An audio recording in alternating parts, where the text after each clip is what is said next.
아무도 그 고요한 새벽에 일어날 일을 예상하지 못했다. 세상이 잠든 동안 줄리 그리는 보이지 않는 무언가가 방을 가로질러 지나간 듯한 느낌에 심장이 뛰며 깨어났다.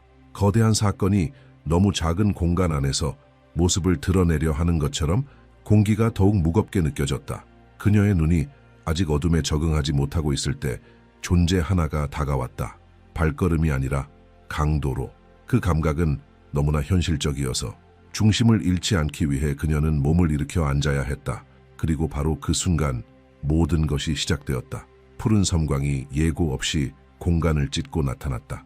빛은 소리 없이 폭발하듯 퍼져나갔고 마치 그녀의 바로 옆에서 포탈이 열린 듯했다. 줄리는 가슴을 움켜쥐며 몸을 지배하는 떨림을 억누르지 못했다.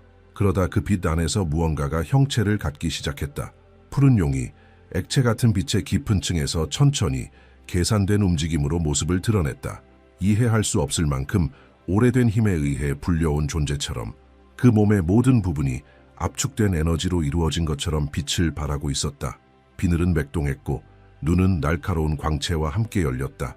생명체는 앞으로 몸을 밀어내며 나타났고 방 전체가 그를 수용하기 위해 확장되는 듯 보였다. 용은 고개를 들고 동쪽을 향해 시선을 고정했다. 그 동작은 단호하고 결연하며 즉각적이었다. 그의 주변의 빛은 태평양을 향해 뻗어나가는 선으로 변했다. 줄리는 그것이 가슴을 때리는 충격처럼 느껴졌다. 이해하기도 전에 메시지는 이미 명확했다. 한국이 표시되었다. 일본도 거대한 무언가가 작동하기 시작한 것이다. 장면이 바뀌었다. 줄리는 바다를 보았다. 무언가가 안에서 밖으로 밀어내듯 물이 갈라지고 있었다. 용은 그 틈을 통과해 세상을 뒤흔드는 듯한 힘으로 깊은 곳에서 솟구쳐 올랐다. 수면은 수천 갈래로 찢어졌다.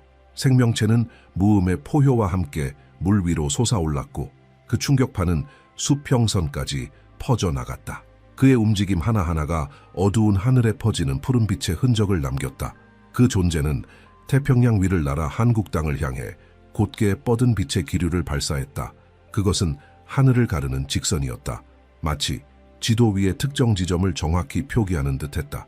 해석의 여지 따윈 없었다. 의심도 없었다. 한국은 마침내 풀려나는 어떤 거대한 사건의 중심에 있었다. 그 사실이 줄리를 물리적으로 강타했다. 그녀의 몸은 떨렸고 숨은 끊어질 듯 흔들렸다. 그때 용은 고개를 돌려 일본을 바라보았다. 빛은 두 개의 선으로 갈라졌다. 두 방향, 두 운명, 에너지의 띠가 한국과 일본을 연결하며 마치 새로 놓인 레일처럼 이어졌다. 줄리는 그 순간 그것이 움직임을 의미한다는 것을 이해했다. 접근, 재구성. 그녀는 그 광경에서 벗어나려 했지만 공간이 허락하지 않았다. 용이 다시 한번 전진했고 푸른 빛이 시야 전체를 삼켰다. 방이 사라졌다. 주변 세계도 사라졌다. 오직 그 형상이 전부였다. 그는 날개를 펼쳐 에너지의 파동을 뿜어냈고 그것은 대양을 가로질러 거의 외과적 정밀함으로 한반도에 도달했다. 줄리는 그 파동을 실질적인 밀침처럼 느꼈다. 줄리는 비틀거리는 걸음으로 집 안을 돌아다녔다. 가슴은 여전히 떨리는 듯했고 심장은 계속 진동했다. 그녀는 그 일을 혼자 간직할 수 없다는 것을 알고 있었다. 그것은 너무 크고 너무 강하며 분명한 목적지를 가지고 있었다. 한국은 이 사실을 들어야 했다. 일본도 이해해야 했다. 세상은 준비되어야만 했다.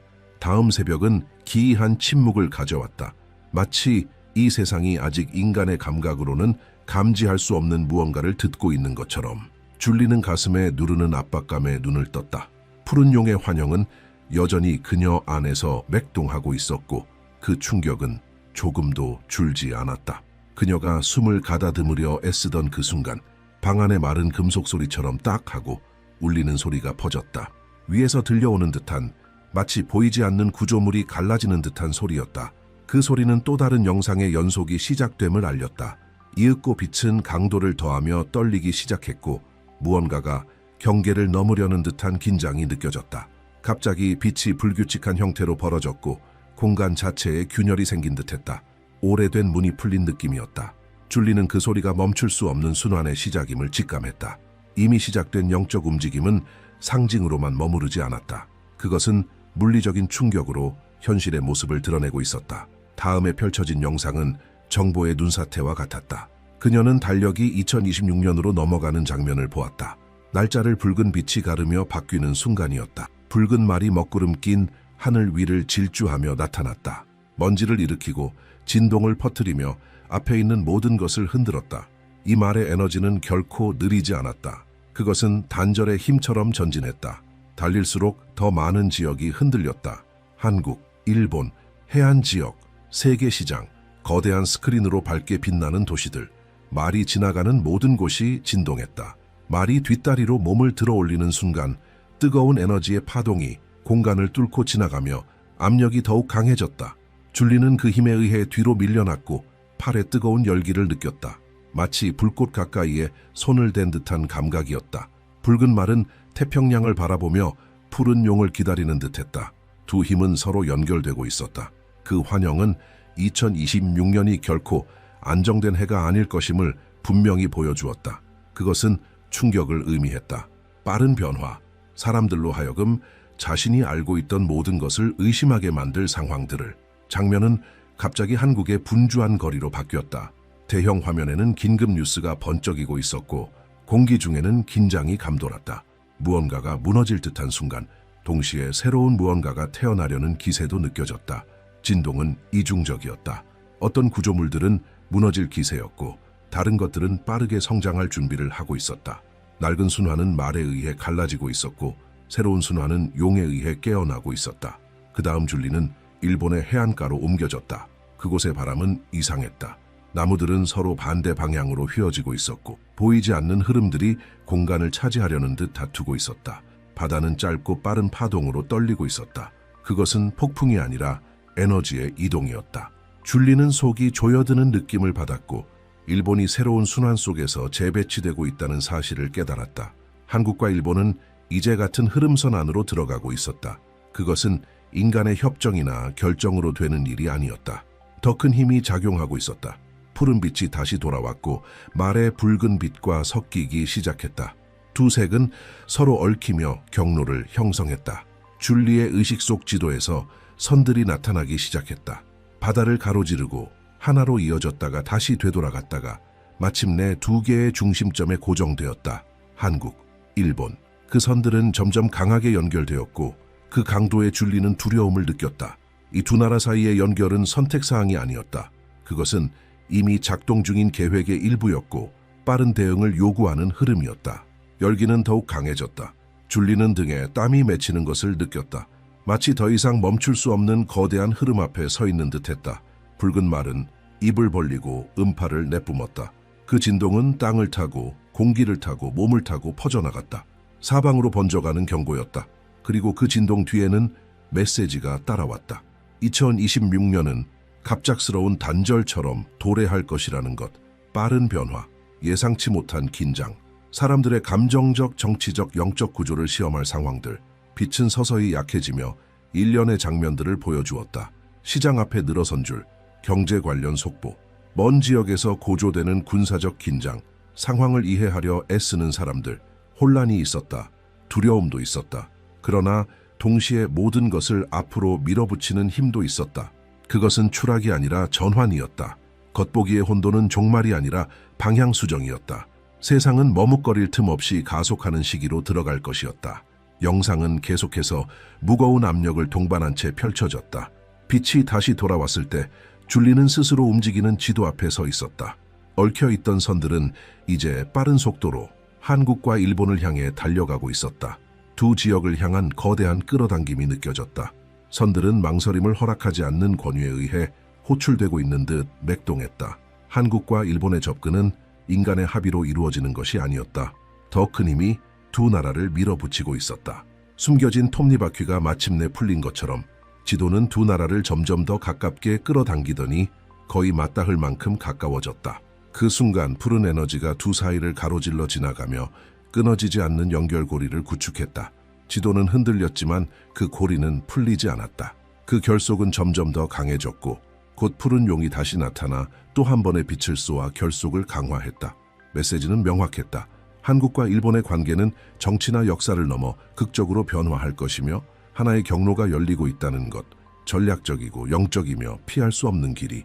줄리는 빛나는 야경으로 가득한 한국의 한 도시를 보았다. 주변의 에너지는 무언가 거대한 것을 맞이할 준비가 되어 있는 듯했다.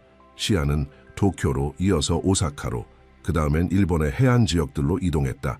그림자 속에서 움직임이 있었다. 오래된 구조물들은 힘을 잃고 있었고 새로운 공간들이 형성되기 시작했다. 비전은 한국 기업들이 바다를 넘어 일본 영토로 들어서는 모습을 보여주었다.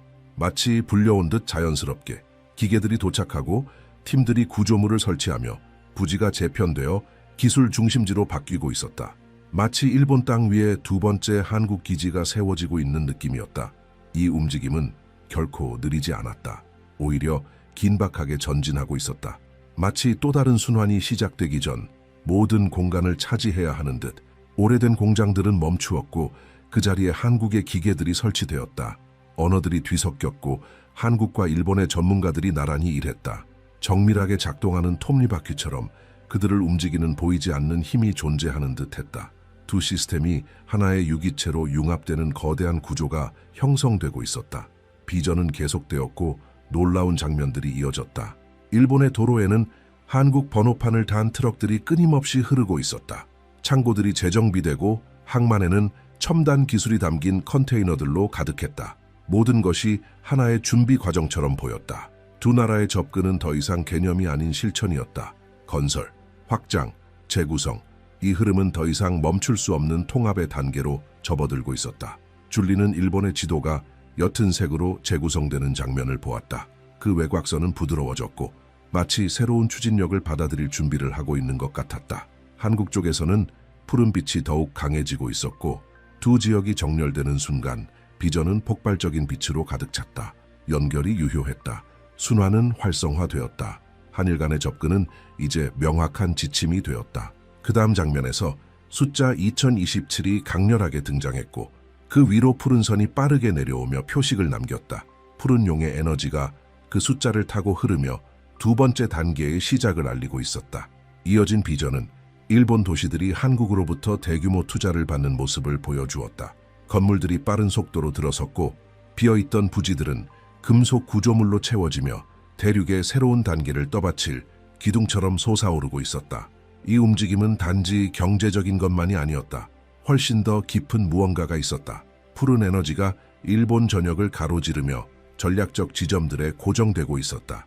마치 모든 포인트가 완전한 정렬을 위한 준비를 하고 있는 듯했다. 한일 간의 흐름은 점점 속도를 더해갔다. 에너지의 경계선은 서서히 사라지기 시작했고 두 나라 사이에는 눈에 보이지 않는 통로가 영구적으로 활성화되는 듯한 강렬한 왕래가 감지되었다. 그리고 비전은 2028년으로 넘어갔다. 일본 내 한국의 확장은 더욱 커졌다. 기업들은 늘어났고 새로운 협약들이 잇따라 체결되었다. 각 도시마다 첨단 구조물들이 형체를 갖춰갔다. 일본의 땅 자체가 한국과 협력하기 위해 재구성되고 있는 듯했다. 변화마다 목적이 있었고 움직임마다 명확한 방향이 있었다. 무작위는 존재하지 않았다. 가장 강렬한 장면 중 하나에서 줄리는 일본의 산악지대에 거대한 기계들이 설치되는 모습을 보았다. 산업용 로봇, 대형 3D 프린터, 밤낮 없이 가동되는 생산 라인. 한국은 자신의 건설력과 연구력을 확장하기 위해 일본을 자연스러운 연장선으로 활용하고 있었다. 보안 기지, 자국 기반의 확장. 이 이미지는 두 나라가 수세기 동안 따로 걸어왔지만 이제는 필연과 운명에 의해 연결되었음을 분명히 보여주었다. 그 순간 용이 다시 나타나 양국 상공에 날개를 펼쳤다. 빛이 한국과 일본 위로 동시에 내려와 두 지역을 함께 빛나게 했다. 용으로부터 뿜어져 나온 힘이 이 융합을 더욱 강화하고 있었고 마치 모든 것을 전진시켜도 좋다는 허락을 내리는 것 같았다. 이 과정은 더 이상 되돌릴 수 없었다. 비전 속에서 제2동방기지의 구축은 완료된 것으로 나타났다. 정렬의 순환이 이제 뚜렷하게 드러나고 있었다. 비전은 갑작스레 속도를 높였다. 마치 수십 년 동안 억눌러져 있던 어떤 층이 곧 터질 듯한 긴장감이었다. 줄리는 장면이 폭력적으로 바뀌는 것을 느꼈다. 용은 잠시 사라졌고 주변은 완전한 정적에 잠겼다. 마치 거대한 폭발 직전의 순간처럼. 그리고 눈앞에 날짜가 떠올랐다. 2029. 그 숫자는 크고 단단했으며 꼭대기에 붉은 균열이 나 있었다. 그 균열이 벌어졌고 회색 파동이 거세게 퍼져나가며 북쪽 영토를 강타했다. 충격은 날카로웠다. 비전은 어둠에 잠긴 건물들, 약해진 신호들, 점점 줄어드는 내부 움직임들을 보여주었다. 그 체제를 지탱하던 구조가 서서히 힘을 잃고 있었다. 그 지역을 떠받치던 에너지가 무너지고 있었고 모든 것은 조용히 예고 없이 안에서부터 붕괴되고 있었다. 충돌이나 폭력이 아닌 오랜 시간 누적된 피로 끝에 마침내 무너지는 시스템의 자연스러운 항복처럼 그것은 점진적이고 단호하며 피할 수 없는 종료였다. 그 사이 남하는 강렬한 푸른빛으로 빛나고 있었다. 그 빛은 움직임을 증폭시키고 경로를 재구성하며 방향을 드러냈다. 그러나 가장 놀라운 장면은 바로 일본이 그 옆에 등장하며 같은 푸른 에너지가 일본 전역을 통과하는 모습이었다. 일본은 중재자로 나타났다. 선택이 아닌 설계에 의한 역할이었다. 마치 무엇인가가 일본을 전환을 안정시키는 위치에 배치해 놓은 것처럼 줄리는 일본 대표자들이 여러 장면에 등장해 문을 열고 긴장을 완화시키고 확산될 수 있는 충돌을 미리 해소하는 모습을 보았다. 한국과 일본 두 힘은 정밀하게 움직였다. 북쪽이 무너지는 동안 일본은 다리 역할을 하고 한국은 다가오는 무언가를 준비하고 있었다. 그 흐름은 완벽히 조율된 전진처럼 느껴졌다. 눈에 보이는 혼란은 없었다. 보이지 않는 계획이 있었고 통제가 있었으며 무엇보다 동기화된 흐름이 있었다. 북쪽의 붕괴는 마치 더 큰 힘이 오랫동안 기다려온 신호처럼 느껴졌고 이제 그 힘은 모든 조각들을 빠르게 움직이고 있었다. 비전은 더욱 강렬해졌다. 줄리는 수많은 가족들이 국경선을 바라보며 충격과 희망이 뒤섞인 표정을 짓는 모습을 보았다. 과거에 경직된 상징이었던 그 지역이 이제는 가벼워진 듯 마치 오랜만에 땅이 숨을 쉬는 느낌이었다. 군대는 후퇴하고 녹슨 철문은 열렸으며 푸른 빛이 국경선을 따라 퍼져나가며 오랫동안 막혀있던 길을 정화하는 듯했다. 그리고 비전은 2030년으로 넘어갔다. 그 숫자는 강렬하고 뚜렷한 황금빛으로 떠올랐다. 그 순간 줄리는 두 한국 사이에 보이지 않는 벽이 서서히 녹아내리는 장면을 보았다. 충돌도 저항도 없었다. 통일은 자연스럽고 유기적으로 진행되었다. 이전에는 금지되었던 길을 사람들이 가로질렀고 오랜 시간 떨어져 있던 가족들이 서로를 다시 알아보았다. 지친 얼굴들이 오랜 이별 끝에 마주한 사람들을 보며 감정에 복받쳤다. 통일에는 선언이 없었다. 그저 일어났을 뿐이었다. 전화는 조용했고 단단했으며 중단 없이 흘러갔다. 환상은 학교들이 재조직되고 경제 시스템들이 정렬되며 병원들이 통합되는 모습을 보여주었다. 그 조정들은 놀라울 정도로 빠르게 이루어졌고 마치 북쪽이 무너지기 전부터 모든 것이 이미 준비되어 있었던 것처럼 보였다. 통일된 한국은 활력을 되찾고 있었다. 주변의 푸른 에너지는 증가하며 이웃 지역들로 퍼지는 안정의 장을 형성하고 있었다. 일본은 여전히 곁에 있으면서 이 전환의 결정적인 순간에 어떤 반대 움직임도 일어나지 않도록 보장하고 있었다. 줄리는 그러고 나서 인상적인 장면을 보았다. 수천 개의 깃발들이 한반도의 여러 지역에서 개양되고 있었다. 그것들은 전쟁의 상징이나 과장된 축제의 표시가 아니었다. 그것들은 새로운 단계가 시작되었음을 알리는 신호였다. 통일은 기정사실로 굳어지고 있었다. 되돌아갈 수 없었다. 푸른 용으로 시작된 그 순환은 이제 가장 강력한 국면으로 들어가고 있었다. 영상들은 점점 더 강한 힘으로 전개되고 있었다. 통일된 한국은 하늘에서 나선형으로 내려오는 푸른 빛의 비를 받고 있었고 그것은 반도를 이전에 존재하지 않았던 무언가로 변화시킬 단계를 알리고 있었다. 일본 역시 그 빛의 일부를 받고 있었고 마치 같은 원천에 직접 연결되어 있는 것처럼 보였다. 두 나라는 이제 용이 그려놓은 하나의 경로를 공유하고 있었고 그 경로는 새롭게 떠오르는 시대의 중심축이 되어가고 있었다. 그때 환상은 줄리를 얼어붙게 만든 하나의 세부 장면을 보여주었다. 한국의 땅이 정신적으로 확장되는 것처럼 보였고 마치 그 영토가 깊이를 얻는 것 같았다. 그것은 상징적인 이미지였지만 직접적인 의미를 담고 있었다. 통일은 반도의 내부 구조를 강화시키고 있었다. 수십 년 동안 고통받아온 그 지역은 이제 빠른 성장을 위한 비옥한 땅이 되어가고 있었다. 푸른 에너지는 계곡을, 산들을, 도시들을 가로지르며 끊임없는 전진의 흐름을 만들어내고 있었다. 환상은 전혀 다른 풍경으로 넘어갔고 마치 세상이 눈앞에서 다시 쓰이고 있는 것 같았다. 숫자 2032가 공중의 강한 섬광과 함께 나타났고 곧이어 통일된 한국의 윤곽이 짙은 푸른 빛으로 밝혀졌다. 그 빛의 힘은 반도가 단순히 통일된 영토가 아니라는 것을 보여주고 있었다. 이제는 대륙 전체로 퍼져나가기 시작한 변혁의 중심 지점이 된 것이었다. 그 다음 지도가 움직이며 일본이 같은 푸른 에너지를 받는 장면이 나타났고 한국과 연결되며 서로를 강화하는 두 개의 극처럼 보였다. 그 연결은 일시적인 것이 아니었다. 안정적이고 견고하며 앞으로 수년간 열릴 새로운 경로의 기반처럼 구조화되어 있었다. 줄리는 바다에서 시작된 에너지 라인들이 두 나라로 뻗어나가며 아시아 대륙을 관통하는 척추를 형성하는 모습을 보았다. 장면이 바뀌었다. 줄리는 지금까지 기록된 적 없는 속도로 발전하는 첨단 공학 기술을 보았다. 거대한 플랫폼들이 세워지고 있었고 금속 다리들이 전략적 지역들을 연결하며 나타나고 있었다. 위성들은 짧은 간격으로 발사되었고 연구소들은 쉬지 않고 가동 중이었다. 한국과 일본은 마치 하나의 기술 중심지처럼 작동하고 있었고 각 나라는 상대가 혼자서는 도달할 수 없는 지점을 확장해주고 있었다. 이 협력은 협상에 의해 이루어진 것이 아니라 비전의 시작부터 이미 예정된 것처럼 보였다. 북쪽의 붕괴로 피해를 입은 지역들은 최신 장비를 통해 재건되기 시작했다. 자율주행 트럭들이 산을 가로지르고 있었고 철로는 놀라운 속도로 설치되고 있었다. 이 떠오르는 구조는 수년 전부터 계획되어 있었던 것처럼 보였고 단지 적절한 시기를 기다리고 있었을 뿐이었다. 줄리는 대륙 전체가 그녀 눈앞에서 완전히 새로운 형태로 재편되고 있다는 것을 느꼈다. 이 시퀀스에서 가장 강력한 충격은 바다 위로 펼쳐지는 빛의 궤적이 나타났을 때였다. 푸른 선은 굽이치고 전진하며 명확하게 고정되었다. 그것은 비전에서 태평양 철도라 불리는 구조의 첫 윤곽이었다. 한국에서 시작되어 일본을 통과하고 더 먼 지역들까지 뻗어나가며 마치 대륙의 동맥을 여는 듯했다. 그 구조물은 거대하고 견고하며 무거운 화물과 극한 속도를 견딜 수 있도록 설계되어 있었다. 다음 장면에서 줄리는 열차 객차들이 고가 선로를 따라 전진하는 모습을 보았다.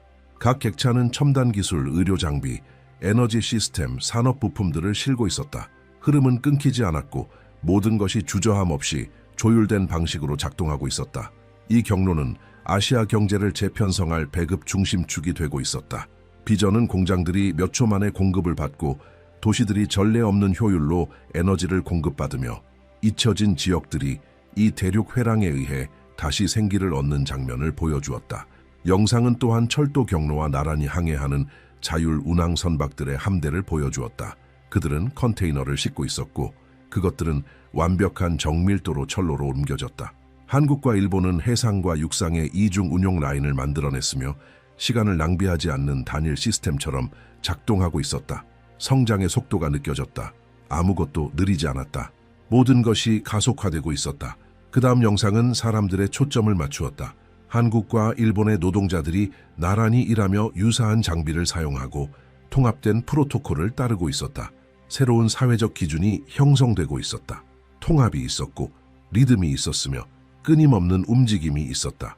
그 결합은 수십 년 동안 기다려진 것이었으나 이제서야 완전한 형태로 존재할 수 있는 허가를 받은 듯한 느낌이었다. 줄리가 지도를 멀리서 바라보았을 때 한국과 일본은 쌍둥이 엔진처럼 작동하고 있는 것처럼 보였다. 한 지역에서의 움직임은 즉시 다른 쪽에서 반응을 일으켰다. 두 나라가 만든 척추 구조는 대륙의 나머지 부분에 에너지와 기술, 생산을 공급하고 있었다. 모든 것은 이 융합을 중심으로 회전하고 있었다. 비전은 곧 2033년으로 나아갔다. 그 날짜는 강렬한 빛과 함께 나타났다. 이 시점에서 대륙 횡단 경로는 완성되어 있었다.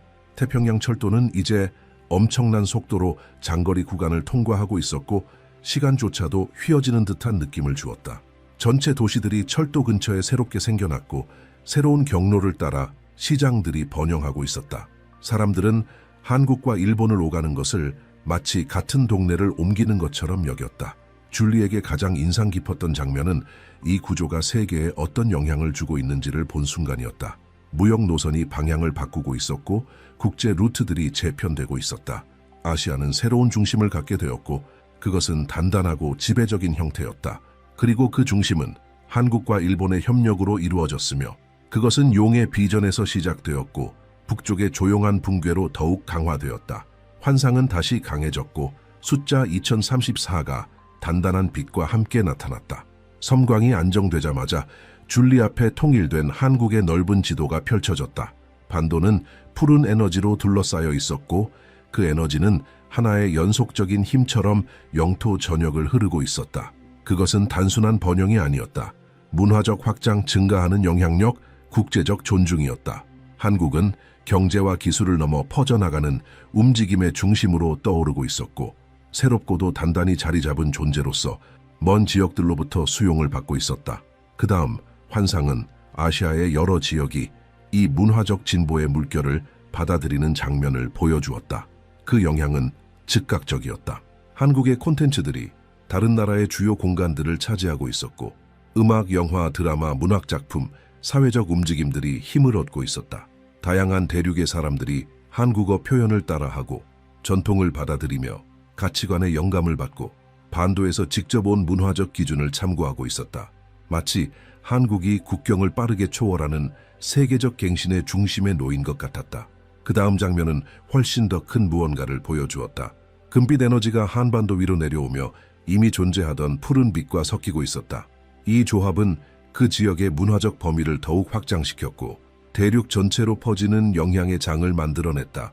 서울, 부산, 광주는 강한 빛으로 비추어졌고 문화 창조의 거점으로 기능하고 있었다. 다양한 이벤트가 생겨나고 있었고 예술가들은 국제적으로 인정받고 있었으며 통신기술은 한국의 세계적 존재감을 가속화하고 있었다. 일본은 그 옆에 등장하며 이 영향의 일부를 함께 받고 있었다. 두 나라는 참조의 중심지로 작동하고 있었다. 일본은 안정성과 운영의 정밀함을 강화하고 있었고 한국은 혁신, 창의성, 에너지를 공급하고 있었다. 이 두 힘의 융합은 완전히 새로운 문화적 기준을 만들어내고 있었다. 사람들은 두 나라를 자주 오갔고 젊은이들은 대륙 횡단 경로의 양쪽에서 공부하고 있었다. 이 협력은 하나의 공유된 정체성으로 발전하고 있었다. 환상은 곧 2035년으로 도약했고 감정적 충격은 더욱 커졌다. 아시아 지도가 빛나기 시작했고 그 중심에는 통일된 한국이 자리 잡고 있었으며 고대 문명을 떠올리게 하는 상징이 새겨져 있었지만 현대적 맥락에 적용된 형태였다. 이 나라는 상징적 힘과 함께 다시 떠오르고 있었다. 과거의 반복이 아니라 부활이었다. 국가적 리더십의 정신이 뚜렷하게 확장되고 있었다. 대학들이 확장되었고 영적 중심지들은 전 세계에서 온 방문객들을 맞이하고 있었다. 한국은 기술적 진보와 문화적 각성에 조화를 이룬 새로운 의식을 세상에 보여주고 있었다. 줄리는 전체 집단이 한국의 전통을 공부하고 언어를 배우며 오래된 역사를 되살리고 그 지식을 새로운 영역에 대한 영감으로 바꾸는 모습을 보았다. 나라를 흐르던 에너지는 움직임으로 전환되고 있었다. 한국은 예술, 혁신, 영성, 기술, 소통, 국제적 영향력의 기준점이 되어가고 있었다. 모든 것이 흩어져 있지 않았다.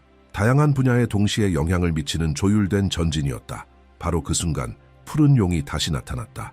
그는 한국 상공을 천천히 비행하며 태평양에서 시작된 모든 과정을 점검하는 듯한 움직임이었다. 용에서 뿜어져 나오는 빛은 통일된 반도를 단호하게 가로지르며 변화의 마지막 단계를 공고히 하고 있었다. 영상은 줄리의 고요한 새벽에 시작된 그 순환이 결정적인 지점에 도달했음을 보여주었다. 용은 한국과 일본이 정렬되어 통합되고 아시아 대륙에서 하나의 강력한 축으로 작동하는 모습을 바라보고 있었다. 곧이어 환상은 이 계시를 마무리하는 말들을 전했다. 그것은 명확하고 간결하며 직접적인 지침이었다. 첫 번째 지침은 사람들이 말하는 방식에 주의하는 장면을 보여주었다. 말은 빠르게 행동으로 바뀌었고 말에서 생겨나는 에너지는 더욱 강한 영향을 미쳤다. 부정적인 에너지를 뿜는 사람은 즉시 영향을 받았고 선을 강화하는 자는 길이 빠르게 열렸다. 이 새로운 순환은 말의 힘에 각별한 주의를 요구했고 모든 것이 증폭된 힘을 가지게 된다는 것을 보여주었다. 두 번째 지침은 관대한 행동들을 보여주었다. 거창한 제스처가 아니었다. 작고 지속적이며 확고한 행동들이었다. 각각의 행위는 주변으로 퍼져나가는 움직임을 만들었다. 줄리는 사람들이 단순한 순간에 서로를 돕는 장면을 보았다. 그 행동은 연한 푸른 빛을 방출했고 그것이 공간 전체로 퍼졌다. 순환은 마음을 여는 자에게 보상했고 용이 한국과 일본에 내렸던 에너지는 나누는 사람에게 유리하게 작용했고 움켜쥐는 사람에게는 그렇지 않았다.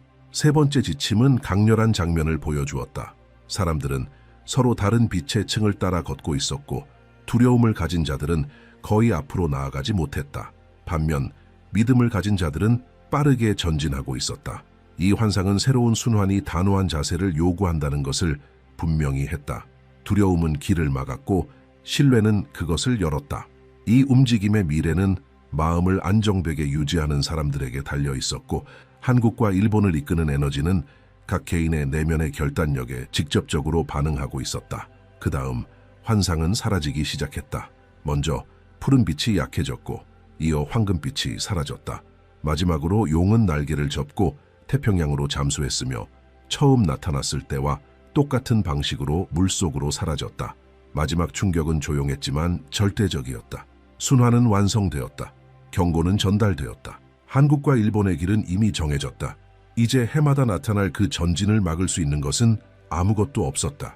환경이 정상으로 돌아오면서 남은 것은 오직 계시의 메아리뿐이었다. 처음부터 재편성되는 대륙, 역사적인 통합, 강력한 문화적 확장, 그리고 이 순환을 강인하게 통과할 자를 결정할 세 가지 지침. 그 비전을 들은 모든 사람은 이제 그 운명의 조각을 지니고 있다. 각자가 느낀 것을 표현할 때 집단적인 충격이 나타난다. 인식을 나누는 것은 계시가 어떻게 퍼져나가는지를 이해하는 데 도움이 된다. 순환은 지금도 진행 중이다. 그리고 각자의 반응이 이 순환이 어떻게 계속될지를 결정한다. 큰 도시들에서 멀리 떨어진 한 마을에는 이상한 침묵에 쌓여 살아가는 80살 된 여인이 숨어 살고 있었다. 마치 그곳이 시간이 지워낼 수 없는 무언가를 간직하고 있는 듯한 분위기였다. 그녀의 소박한 집은 울창한 나무들 사이에 온전히 남아 있었고, 가까이 다가오는 이들은 공기 중에 부드러운 압박감을 느꼈다. 마치 보이지 않는 경계를 넘는 듯한 감각이었다. 노인은 거의 누구와도 접촉하지 않았지만 그녀에 대한 소문은 조용히 퍼져나갔다.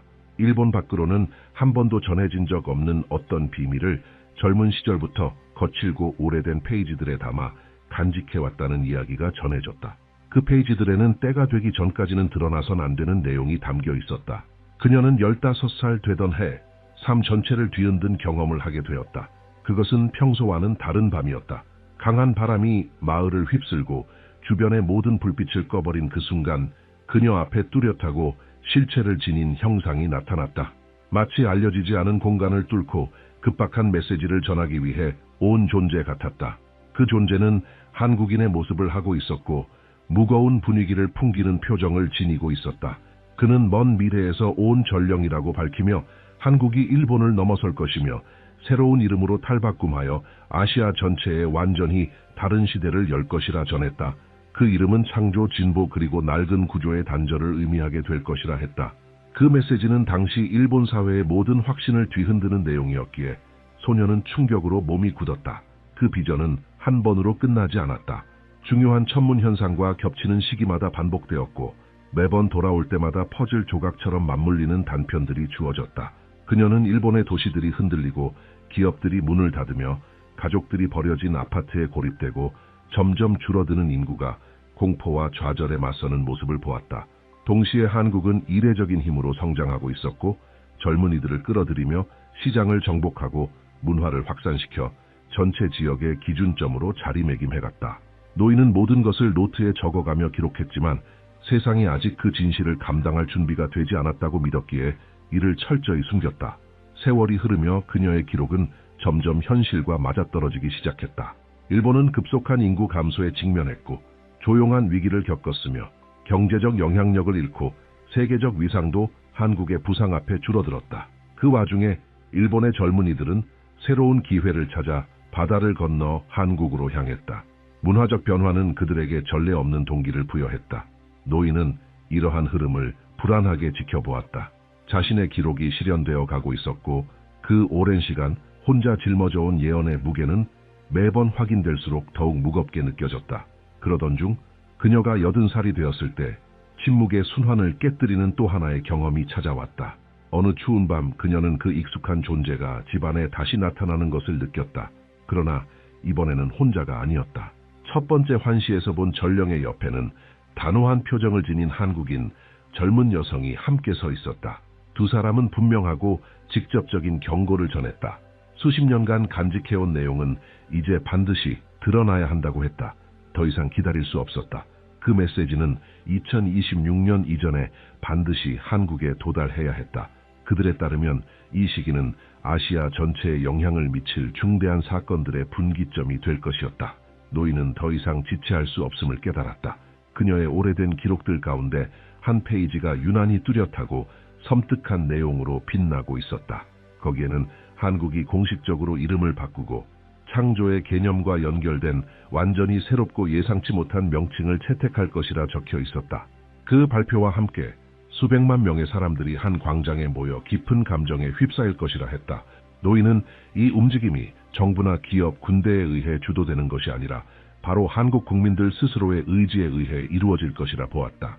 그들은 이 변화를 하나의 새로운 영적, 정치적, 문화적 순환의 시작으로 받아들일 것이었다. 또 다른 기록에는 일본인들이 한국으로 끊임없이 이동하는 흐름이 담겨 있었다. 관광객이 아니라 용서를 구하고 배우며 잃어버린 관계를 다시 세우기 위해 온 이들이었다. 노인은 젊은 일본인들의 얼굴에서 역사적 과오를 인정하고 반성하는 모습을 보았고, 이는 수세기 동안 갈등에 휘말려온 두 나라를 점점 더 가깝게 만들고 있었다. 그녀가 본 이 화해의 과정은 얕거나 일시적인 것이 아니라 양국의 정체성을 근본부터 바꾸는 깊고 진지한 움직임이었다. 가장 먼 미래를 담은 기록은 2050년을 가리키고 있었다. 그녀는 통일되고 안정된 한국의 모습을 보았다. 그 나라는 세계적으로 존경받는 존재로서 혁신의 중심이자 도덕적 기준점이며 문화의 리더이자 대륙 간 외교의 교량 역할을 하고 있었다. 그녀는 전쟁도 붕괴도 파괴적인 순환도 없는 구조적 대변화를 목격했다. 그녀에 따르면 이 힘은 이름의 예언적 변화 이후 한국과 일본 사이에서 조용히 이루어진 재건의 시간들을 통해 탄생할 것이었다. 노인은 자신의 운명에 관한 환시도 받았었다. 그녀의 기록에 따르면 그녀는 2028년이나 2029년 무렵 세상을 떠날 예정이었다. 이 예언에는 슬픔이 담겨 있지 않았다. 그녀는 조용히 글을 남겼고 자신의 사명이 모든 것을 목격하는 것이 아니라 이 계시들의 중요성을 인식할 수 있는 사람들에게 내용을 전하는 것임을 알고 있었다. 미래와 연결된 얼굴들 중에는 특히 한 일본인 청년이 두드러지게 나타났다.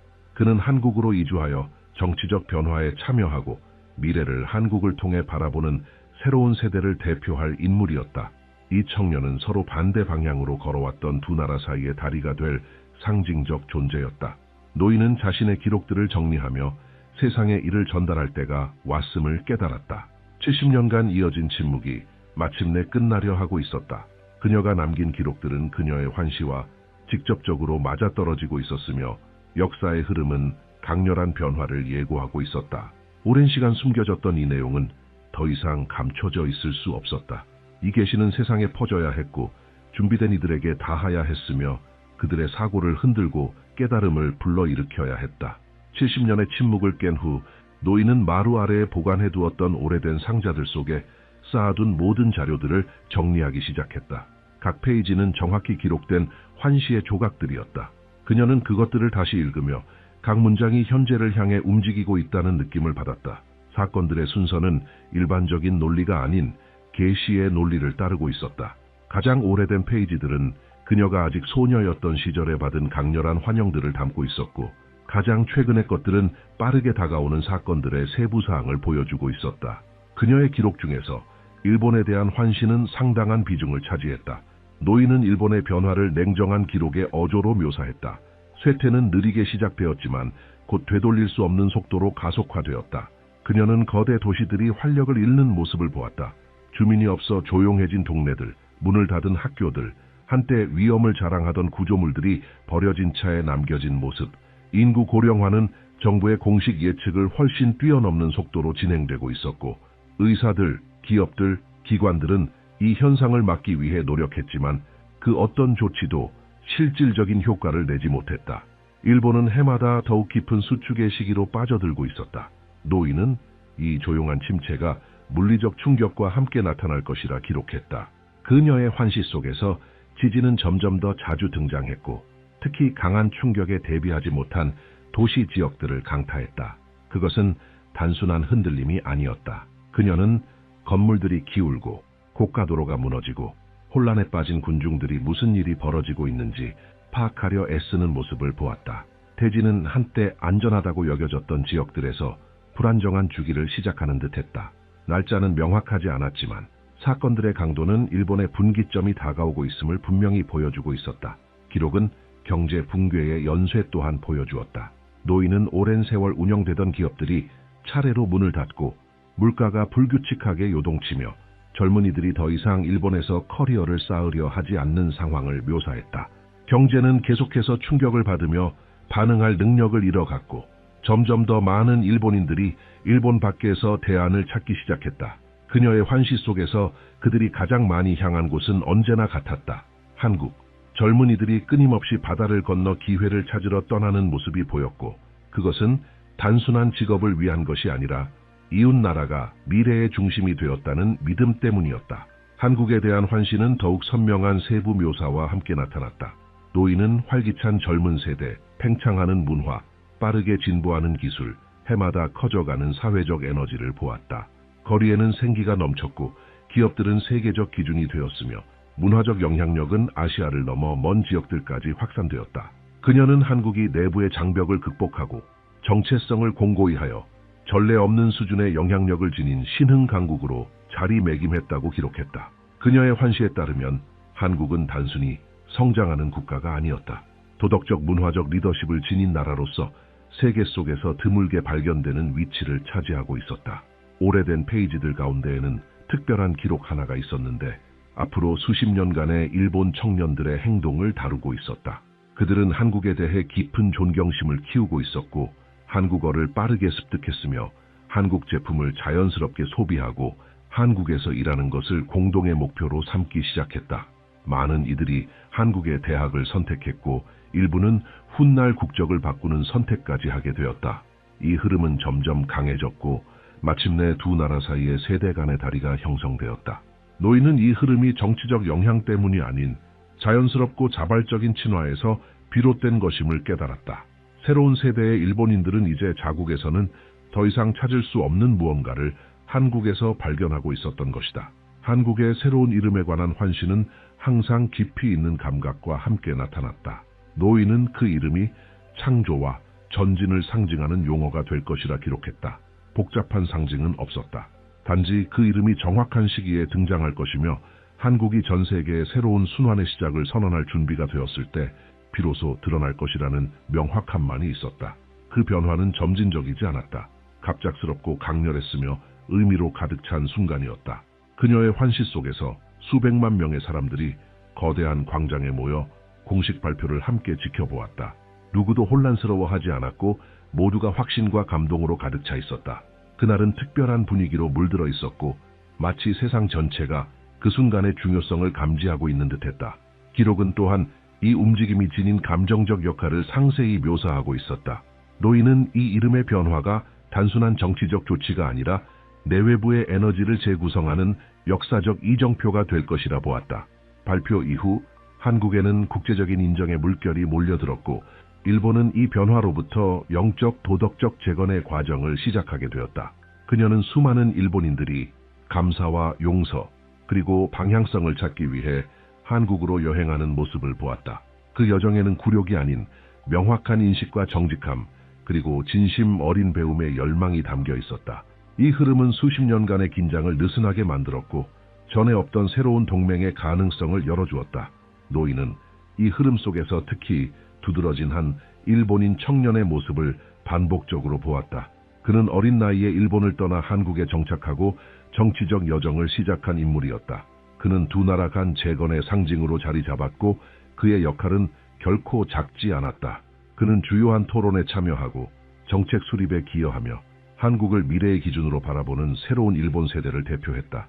그의 등장은 항상 한일 관계의 결정적인 순간들과 연결되어 있었고 매번 환시 속에 등장했다.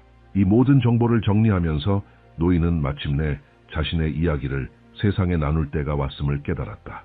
많은 이들이 의심할 것을 알았지만 그녀의 예언은 순차적으로 실현되고 있었다. 인구 감소, 경제 위기, 청년들의 이탈, 한국의 부상, 문화적 매력, 새로운 지도자의 등장, 이 모든 것은 하나의 흐름 속에서 맞물려 있었던 것이다. 한국의 새 이름에 대한 계시는 점점 가까워지고 있었고 한일 간의 연결고리는 더 단단해지고 있었다. 노인은 이 모든 것을 또렷이 바라보았다. 순환은 이제 마지막 단계를 향해 나아가고 있었다. 계시는 더욱 강렬한 단계로 나아갔다. 어느 날 노인은 자신의 노트들 사이에서 특별한 페이지들을 발견했다. 그것들은 그녀가 강렬한 감정에 충격을 받은 순간들에 기록한 것이었다. 현실이 일시적으로 열리며 다가오는 미래를 보여주는 듯한 순간들, 그런 경험들 속에서 쓰인 기록이었다. 그 페이지들에는 지금까지 본 환시들 중 가장 밀도 높은 내용이 담겨 있었다. 아시아 전체를 뒤흔들 결정적 시기, 일본의 깊은 불안정과 한국의 장대한 움직임이 병렬적으로 그려져 있었다. 노인은 처음엔 그 강렬한 이미지들을 외면하려 했지만 결국 지워낼 수 없다는 것을 깨달았다. 가장 인상적인 기록 중 하나는 여러 위기가 동시에 발생하며 내부적으로 분열되어가는 일본의 모습이었다. 첫 번째 위기는 인구 문제였다. 그녀는 도시 전체가 빠른 속도로 주민을 잃는 모습을 보았다. 병원은 노인들로 가득 찼고 어린이집은 아이가 없어 문을 닫았다. 한때 활기찼던 거리들은 공허해졌다. 두 번째는 경제 위기였다. 그녀는 상인들이 가게를 닫고 직장인들이 상자를 들고 사무실을 떠나는 장면, 쉬지 않고 돌아가던 공장 기계들이 멈춘 모습을 보았다. 세 번째는 집단 심리의 붕괴였다. 많은 이들이 사회적 관계에서 사라지고 고립되었다. 이 모든 사건들은 일본 전체에 해체되고 있다는 느낌을 만들어냈다.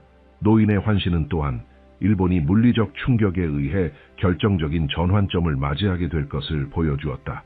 그녀는 도시 지역들이 강하게 흔들리는 모습을 보았고 건물은 기울고 구조물은 붕괴되며 고속도로가 무너지고 있었다. 사람들은 위험 지역에서 도망치기 위해 몰려들었다. 이 지진들은 단발적인 사건이 아니었다. 마치 일련의 연쇄로 이어지는 듯한 흐름이었고 일본을 극도의 취약한 상태로 몰아넣고 있었다. 그녀는 많은 일본인들이 이 연속된 충격을 두고 오래된 체계가 더 이상 나라를 지탱하지 못한다는 상징으로 받아들일 것이라 보았다. 그들 모두는 무언가 깊은 것이 끝나고 있다는 집단적인 감각을 공유하게 될 것이다. 한편 일본이 이 어려운 시기를 통과하는 동안 노인은 한국이 눈에 띄게 강해지고 있는 모습을 보았다. 그녀의 환시에는 거리에 생기가 넘치고 사회적 에너지가 급속히 팽창하며 젊은이들이 모든 분야에서 혁신을 이끌어가는 장면들이 나왔다. 기술은 빠른 속도로 진보하고 있었고 문화는 전 세계적으로 영향력을 확대하고 있었으며 한국 기업들은 아시아를 넘어 글로벌 무대에서 힘을 발휘하고 있었다.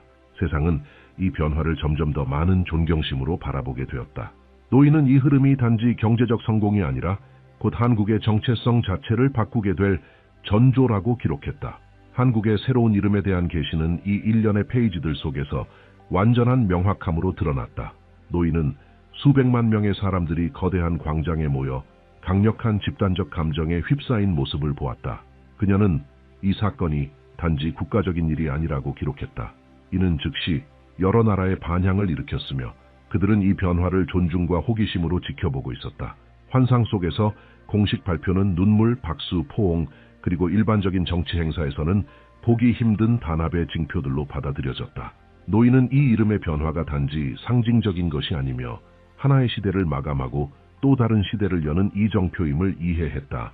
광장에 모인 사람들 가운데 노인은 일본인의 얼굴들을 주목했다. 젊은이들과 어른들이 한국에서 발표를 목격하기 위해 여행해왔다. 어떤 이들은 손으로 쓴 현수막을 들고 있었고 또 다른 이들은 꽃을 들고 있었다. 많은 이들이 조용히 그 순간을 주의 깊게 지켜보았다. 노인은 이 일본인의 존재가 경쟁이 아닌 인정의 의미임을 분명히 느꼈다. 그녀는 이 장면을 자신의 환상 중 가장 인상적인 순간 중 하나로 묘사했으며 이는 공식적인 협정 없이도 자연스럽게 태어난 깊은 화해를 보여주었기 때문이다. 이는 사회 자체가 내디딘 한 걸음이었다. 이 페이지들은 또한 발표 이후 일본인들의 강렬한 이동이 시작될 것임을 보여주었다. 온 가족이 바다를 건너 한국에서 새로운 삶을 찾았다. 한국의 대학들은 점점 더 많은 일본인 학생들을 받아들이기 시작했다.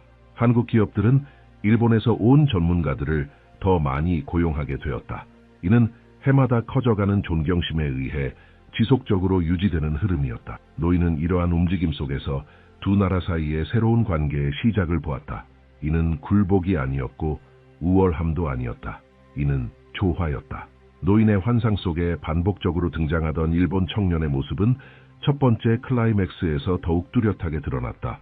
노인은 그가 적은 자원만을 가지고 일본을 떠나지만 강한 결의를 지닌 채 한국에 도착하는 모습을 보았다. 그는 아직 젊은 나이에 한국에 정착하고 존경을 받으며 시간이 흐를수록 영향력 있는 정치 여정을 시작하게 되었다. 그녀의 환상에 따르면 그는 두 나라 간의 새로운 협력 시대의 상징이 될 것이었다. 그의 정치적 결정들은 미래 동맹 구축에 직접적인 영향을 미치게 되었다. 노인은 그의 존재가 한국을 기준이자 동반자로 바라보는 새로운 세대의 시작을 알리는 표시가 될 것이라고 기록했다. 첫 번째, 클라이맥스의 또 다른 결정적인 지점은 일본이 역사적 과오를 공개적으로 인정하게 된다는 계시였다. 노인은 공식 방송과 감정이 담긴 성명들, 그리고 도덕적 재건을 바라는 내부 움직임을 보았다. 그녀는 이 인정이 외부의 압력 때문이 아니라 진정한 변화의 열망에서 비롯된 것이라고 기록했다. 일본은 내부로부터 재조직되기 시작했으며 새로운 세대는 한국에서 극복과 회복력의 본보기를 보았다. 이 페이지들은 또한 노인의 운명을 확인시켜 주었다. 그녀는 자신이 2028년과 2029년 사이에 죽을 것이라고 적었다. 그녀의 글에는 두려움이 없었다. 오히려 계시의 순환 속에서 자신의 역할을 이해하고 있는 사람처럼 단호하게 글을 썼다. 그녀가 걱정한 것은 자신의 삶이 아니라 건강이 악화되기 전에 모든 정보를 온전히 전달하는 일이었다. 그녀의 환상 속에서 사람들은 수십 년 후에도 그녀의 계시에 대해 이야기하고 그녀의 기록을 연구하며 그녀의 예언을 논의하고 전해진 내용의 중요성을 인정하게 되었다. 모든 것이 더 신비로워진 것은 노인이 한 번도 누구에게도 보여준 적 없는 노트를 발견했을 때였다. 이 노트는 그녀의 의식이 더 깊은 차원으로 밀려간 듯한 순간에 기록된 환상들을 담고 있었다. 페이지들은 마치 그녀가 손을 직접 조종하지 않고 쓴 듯 단단하고 일정한 필체로 채워져 있었다. 이 자료는 다른 것들과는 전혀 달랐다. 내용은 단순한 정치적 움직임이나 사회 변화, 내부 위기를 넘어서 있었다. 그것은 아시아 전체의 영적 구조에 영향을 미칠 사건들을 묘사하고 있었으며 변화가 진행되는 동안 보이지 않는 힘들이 대륙을 둘러싸고 작용하고 있음을 드러냈다. 가장 강렬한 환상 중 하나에서 노인은 한국이 전례 없는 세계적인 주목을 받는 모습을 보았다. 그것은 칭찬도, 감탄도, 문화적 인정도 아니었다. 그보다 더 고차원적인 것이었다. 먼 나라의 정부들이 한국을 진지하게 주시하기 시작했고 그곳에서 이루어지는 결정들이 전체 지역에 영향을 미친다는 것을 인식했다. 국제기구들은 세계적 긴장 속에서도 한국이 어떻게 안정에 도달했는지 이해하려 했다. 환상 속에서 여러 나라의 장관들과 지도자들이 비밀리에 모여 한국의 움직임을 연구했다. 그들은 새로운 국가 명칭이 단순한 상징이 아님을 깨달았다. 나라 내부에서 깊은 변화가 일어나고 있었으며 그것은 신흥 인구의 행동을 분석하는 전문가들, 연구자들, 세계적 단체들의 관심을 끌고 있었다. 이 일이 벌어지는 동안 일본에서는 새로운 불안정이 나타나기 시작했다. 노인은 빠른 속도로 심화되는 사회적 균열을 보았다. 이는 단순한 경제적 혹은 인구학적 위기가 아니었다. 내부적이며 조용하고 통제하기 어려운 것이었다. 도시들은 예상치 못한 물자 부족에 직면했고 전체 지역들이 노동자의 부재, 숙련된 전문가의 부족, 그리고 지역사회 내 긴장의 증가로 고통받고 있었다. 노인은 공공센터에 길게 늘어선 줄 지친 사람들, 책임을 감당하지 못하는 젊은이들의 모습을 보았다. 이러한 상황은 국민 대다수에게 깊은 감정적 충격을 주었고 많은 사람들이 자신의 삶을 재건하기 위한 긴급한 대안을 찾기 시작했다. 이 환상의 강도는 노인이 일본인들이 계속해서 한국으로 향하는 움직임을 보았을 때 더욱 강해졌다. 하지만 이번 단계에서의 흐름은 이전과는 달랐다. 이는 조직적이었다. 전체 그룹이 일정한 속도로 이동하고 있었다. 가족들은 무거운 짐을 들고 항구와 공항에 모였고 새로운 삶을 시작하겠다는 결심을 품고 있었다. 일본 기관들은 한국 조직들과의 직접적인 대화를 모색하기 시작했고 재배치, 유학 프로그램, 협력 협정을 논의했다. 노인은 한국 사무소들이 일본인들을 예의 바르고 체계적으로 맞이하는 모습을 보았다. 그녀는 이 움직임이 너무 커져 양국 정부가 제도적 조정을 필요로 하게 될 것이라고 기록했다. 동시에 추가적인 환상에서는 한국이 새로운 이름을 채택한 이후 내부적인 변화를 겪는 모습이 그려졌다.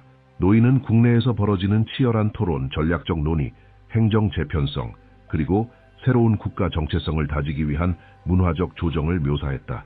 도시들은 빠르게 변모하고 있었으며 공공기관들은 대대적인 검토를 받았다. 기업들도 브랜드와 구조를 새 시기에 맞게 조정했다. 국민들은 하나된 태도와 자각 있는 자세를 보이며 이 새로운 시대를 함께 만들어가려는 의지를 드러냈다. 이 움직임의 강도는 사회 계층, 연령대, 문화 집단을 넘어서는 갱신의 물결을 일으켰다. 두 번째 클라이맥스의 또 다른 결정적인 지점에서 노인은 아시아에 지정하게 영향을 미칠 사건들을 기록했다. 그녀는 인접 국가들이 한국의 변화를 점점 더 긴장 속에 지켜보는 모습을 보았다. 일부 국가는 지역 내 영향력을 잃을 것을 두려워했고 다른 국가는 전략적 동맹을 맺기 위해 한국에 접근하려 했다. 노인은 외교관, 군 수뇌부, 전략 고문들 사이의 비밀 회담들을 묘사했다. 그들은 한국이 중심적인 역할을 맡게 되어 기존 동맹 구조를 바꿀 수도 있다는 가능성을 논의했다. 노인은 이러한 반응이 갈등에 의해 유발된 것이 아니라 한국이 아시아 재편에서 결정적인 힘으로 떠오르고 있다는 인식 때문이었다고 기록했다. 노트는 또한 이전 환상들에 등장했던 일본 청년이 매우 주목받는 지위에 도달하게 된다는 점을 드러냈다. 노인은 그의 얼굴이 한국과 일본 신문에 실리는 것을 보았다. 그는 역사적 화해를 포함한 민감한 협상에 참여하고 있었다. 국제행사에서 그의 존재는 존경 속에 받아들여졌으며 그는 단호한 연설을 통해 지역 협력을 옹호하고 한일 간 유대를 강화하고자 했다. 환상의 어느 순간 그는 한국 지도자들과 함께 공동성명을 발표하며 현대사에서 가장 큰 외교적 진전을 상징하는 장면에 등장했다. 노인은 이 청년이 이전에는 양립할 수 없다고 여겨졌던 힘들 사이의 균형을 잡는 역할을 하고 있다고 적었다. 노트의 또 다른 부분에는 더욱 강렬한 장면들이 있었다. 노인은 한국의 국호가 바뀐 이후 비정상적인 사회 현상들이 나타나기 시작하는 것을 보았다. 명확한 지도자 없이 자발적으로 발생한 문화 운동이 청년들 사이에서 빠르게 퍼졌고 한국의 학교들에는 먼 나라에서 오는 등록자가 급증했다. 연구자들은 새로운 국가 단계의 반영으로 나타나는 사회적 행동을 연구하기 위해 한국을 찾았다. 한국은 전 세계적 관찰의 중심점이 되었다. 노인은 이 과정이 마케팅이나 외교 활동으로 유도된 것이 아니라 국가가 겪은 깊은 변화의 직접적인 결과라고 기록했다. 두 번째 클라이맥스는 인접 국가들의 내부 긴장에 관한 환상도 포함하고 있었다. 노인은 국민들이 심각한 도전에 직면하고 정부들이 예상치 못한 상황을 통제하려 애쓰며 일부 지역은 영향력을 두고 경쟁에 돌입하는 모습을 보았다. 이러한 긴장의 흐름 중 다수는 중앙아시아로 향했고 그들은 해답이나 지지를 찾고 있었다. 이때 한국은 도덕적 구조적 기준점으로 등장해 지침과 협력을 제공했다. 한국은 불안정한 시기의 균형의 중심이 되었고 노인은 이 새로운 역할이 한국을 더욱 높이 올려 지역 변화를 이끄는 축으로 자리매김하게 했다고 기록했다. 노트의 마지막 페이지들 중 하나에는 노인이 결정적이라고 여긴 사건이 묘사되어 있었다. 그녀는 한국 지도자들이 국가의 문화적, 정치적, 행정적 영향력을 현재의 국경을 넘어 확장할 가능성을 논의하는 회의를 보았다. 이 흐름 속에서 한반도 통일이 하나의 핵심 요소로 떠올랐다. 노인은 이미 먼 미래에 이러한 통일을 본 적이 있었지만 이제 남한과 북한 사이의 접근이 형체를 갖추기 시작하는 첫 징후들을 목격하고 있었다. 그녀는 은밀한 만남들, 조용한 대화들, 그리고 더 큰 움직임의 토대가 될 초기 합의들을 보았다. 통일은 더 이상 이상적인 개념이 아니라 실제적인 과정이 되어가고 있었다. 계시의 결말은 노인이 기록해온 모든 줄들이 하나의 견고한 이야기로 수렴되는 지점으로 나타났다. 수십 년에 걸친 비전들이 정확히 일치하는 모습을 보며 그녀는 이것이 단지 정치나 문화, 두 나라의 운명에 국한된 변화가 아니라는 것을 이해했다. 그것은 세대를 초월하고 국가 정체성을 재구성하며 아시아의 미래를 형성할 힘들을 재배열하는 움직임이었다.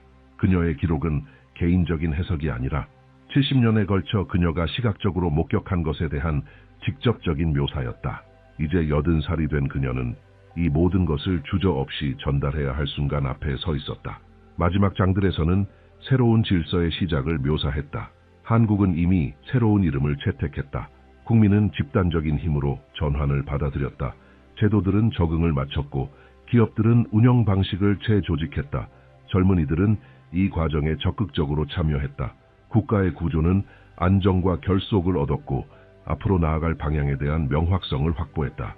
노인은 이 이정표 이후 한국이 야망이 아니라 세계적 필요에 의해 가속적인 성장 국면에 진입할 것이라 적었다. 다른 나라들은 협력을 원하며 다가왔고 해외 대표단들은 한국 도시들을 방문해 이 나라가 어떻게 그렇게 큰 적응력을 갖추었는지를 알아보려 했다. 새로운 정체성은 하나의 기준점이 되었고 이는 전문가, 지도자, 그리고 내부 위기의 해법을 찾는 사회 집단들을 끌어들였다. 일본 또한 다른 단계로 나아가고 있었다. 오랜 불안정의 시기를 거친 후 재건의 움직임이 나타나기 시작했다. 노인은 일본인들이 지역사회 모임에 모여 사회적 유대 회복 방안을 논의하는 모습을 묘사했다. 대학들은 문화 부흥 프로그램을 만들었고 기업들은 한국 기관들과 파트너십을 맺었다. 젊은 세대는 양국 간 협력을 강화하는 다양한 이니셔티브를 주도했다. 이 과정은 빠르지는 않았지만 일관성을 보여주었다. 노인은 일본이 한국의 직접적인 지원을 받으며 겸손하고 개방적이며 재생을 지향하는 자세로 다시 일어설 것임을 보았다. 한반도 통일은 마지막 장들에서 피할 수 없는 사건으로 등장했다. 노인은 남북한 대표들 사이의 은밀한 대화, 메시지 교환, 비밀 방문과 조용한 합의들을 묘사하며 이 모든 것이 더 큰 움직임의 기초를 형성하고 있었다고 적었다. 양측의 접근은 점차 강해졌고 마침내 통일이 단순한 정치적 행위가 아니라 구조적 필요임을 깨닫게 되었다. 한민족은 흩어진 가족을 다시 모으고 취약 지역을 안정시키며 공동의 정체성을 통합하고자 했다. 노인은 이 과정이 전 세계를 놀라게 할 공식 발표로 이어질 것임을 보았다. 통일된 한국은 더욱 확장된 문화적 영향력, 강화된 경제, 그리고 한층 더 커진 글로벌 영향력을 지닌 국가로 부상할 것이었다. 여러 차례 언급된 젊은 일본인도 이 결말에서 큰 비중을 차지하고 있었다. 노인은 국제방송에서 그의 얼굴을 보았다. 그는 복잡한 협상에 참여하고 분쟁을 중재하며 협정을 작성하고 국가 간 협력의 중요성을 인식하는 세대를 대표했다. 그의 활약은 화해의 순환을 굳건히 하는 데 기여했고 그는 한일 간 진정한 접근의 상징이 되었으며 중요한 결정에서 균형을 가져오고 양국 수천 명의 젊은이들에게 영감을 주었다. 마지막 기록들 속에서 노인은 아시아의 변혁과 직접 연결된 전 세계적 사건들을 언급했다. 그녀는 세계 여러 지역에서 심각한 기후 위기를 보았고 멀리 떨어진 나라들에서 사회적 긴장이 확산되는 모습을 보았으며 정치 체제들이 붕괴하는 장면도 목격했다. 이러한 상황 속에서 한국은 안정의 중심축으로 떠올랐다. 노인은 이 나라가 재난이나 내부 불안정에 직면한 국가들에게 기술적 해결책, 물류 지원, 행정적 조언을 제공하는 모습을 묘사했다. 한국의 영향력은 필수적인 것으로 자리 잡았고 국제 무대에서 의심할 여지 없는 리더십을 지닌 국가로 부상했다. 노인은 또한 아시아 대륙이 재편성의 시기로 접어들 것이라고 기록했다.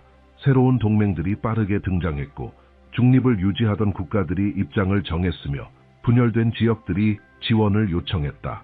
이러한 모든 전환 속에서 한국은 중심적인 역할을 수행했다. 한국은 조약을 주도하고 협력의 경로를 설정하며 이전에는 대립하던 국가들 간의 다리 역할을 했다. 노인은 이 움직임이 아시아 전역에 걸친 장기적 안정으로 이어질 것임을 보았다. 대륙은 전례 없는 조화를 이루었고 긴장은 줄어들었으며 이전에 경쟁하던 국가들 간에도 실질적인 협력이 이루어졌다. 마지막 페이지들은 전체 순환을 마무리 짓는 비전을 담고 있었다. 노인은 자신의 죽음이 가까워지고 있음을 보았다. 그녀는 두려움 없이 떠날 것이라 기록했다. 자신이 맡은 역할을 다했다는 확신 속에서 그녀의 기록들은 연구자들에 의해 읽히고 전문가들 사이에서 논의되며 포럼에서 토론되고 이 비전들이 어떻게 현실 세계와 연결되었는지를 이해하려는 사람들에 의해 분석될 것이었다. 그녀는 자신의 이야기가 수십 년을 넘어 전해질 것임을 알고 있었고 미래의 조사들에서 자신의 이름이 언급될 것임을 알고 있었다. 그러나 그녀는 그 유산이 자신에 대한 것이 아니라 세상에 전달한 것에 관한 것임을 알고 있었다. 노인은 또한 마지막 세부사항 하나를 기록했다. 그녀의 마지막 비전 속에서 한국은 먼 미래에 완전히 통일되어 있었고 전 세계적으로 인정받고 존경받는 가장 안정적인 국가 중 하나가 되어 있었다. 여러 나라의 젊은이들이 그곳에서 공부하고 있었고 일본 가족들은 한국 도시에서 자연스럽게 살아가고 있었다. 문화적 움직임은 전 세계로 퍼져나갔으며 국제 협약들은 신뢰와 확신 속에서 체결되고 있었다. 대륙 전체가 수십 년에 걸쳐 굳건히 자리 잡은 하나의 힘을 중심으로 재조직되고 있었다. 모든 비전의 결론은 어떤 일도 고립적으로 일어나지 않았음을 명확히 보여주었다. 각 위기, 각 전환, 그리고 각 집단적 선택이 예견된 미래를 구축하는 데 기여했다. 노인은 이 일들이 단지 정부나 지도자들에 의해 일어나는 것이 아니라 사회의 움직임, 사람들의 의지, 그리고 즉각적인 내러티브 너머를 보려는 자세에 달려있다는 것을 이해하고 있었다. 이제 오랜 세월간 간직해온 모든 것을 전한 그녀는 그 나머지를 듣는 이들의 손에 맡긴다. 이 계시를 받는 각 개인은 그 과정의 일부가 된다. 의견은 이해를 강화하고 논평은 탐구를 확장시키며 성찰은 다가오는 사건들 앞에서 명료함을 구축하는 데 도움을 준다.